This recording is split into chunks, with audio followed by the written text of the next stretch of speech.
I think what's amazing about La Traviata is that it just has completely stood the test of time.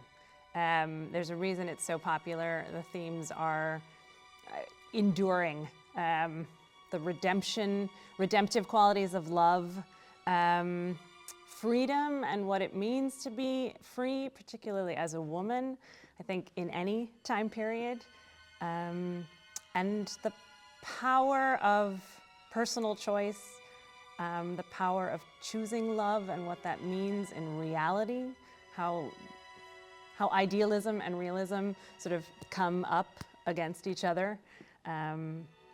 It's a story that lasts. It's a story that still works beautifully today. So we've set our production in 1939 Paris, and it's an incredibly fertile time period for the arts, it's a sort of cultural capital of Europe in that time. It's an interesting time for nightlife and parties. I think what really makes the world in any production of Traviata is these two party scenes. And we had a great time exploring film and photograph and art of this time period. It's an amazing time in Paris, and of time sort of that doesn't last. It's a real ephemeral time that will never be repeated again. And I think we really liked this idea that there's, in juxtaposition with a real extravagance and decadence, is also underlying it this awareness that war is coming. And everyone knows that. Everyone's very aware of what's happening, rise of fascism all around Europe. Everybody knows that it's really just a matter of time. And so I think it has this sort of feeling of like a last gasp of pleasure and a last gasp of joy. And we really liked that both as a setting for this story, but also sort of as a parallel to the very intimate storyline of this piece, which is a woman grappling with the end of her life and trying to sort out how she's going to spend her last days, and what is her last gasp for freedom. And it's been an incredible world to explore. Traviata is done so often, and I think in some ways that can feel like a real burden, because you go, okay, what is our Traviata? But I think in other ways it's very freeing, actually, because the chances are we're not giving somebody their one and only experience brushing up against this opera.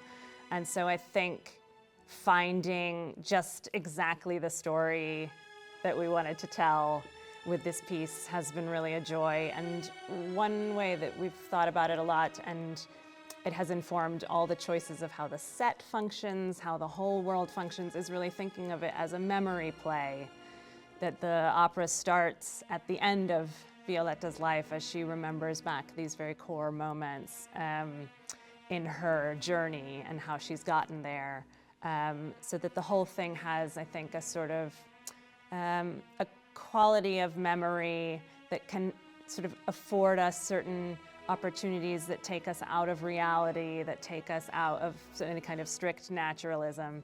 And that has been, as a framework of the piece, I think has also been really freeing. We are so lucky to have Madison Leonard and Alexei Pachikov coming to lead the cast.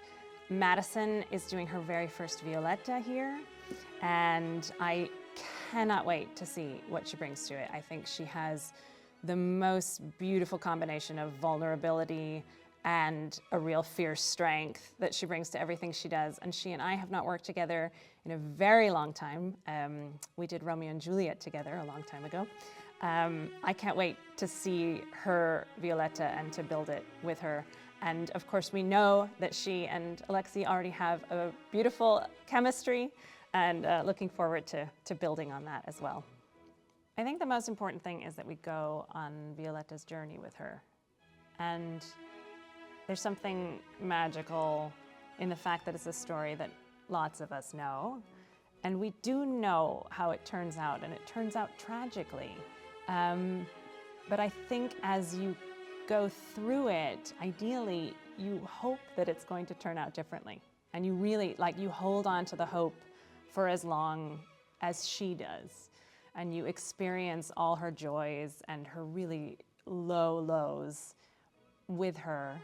And so by the end, I don't know, you're heartbroken. And I think if we do it right, you take that whole journey with her, and there's something incredibly cathartic about that. Yeah.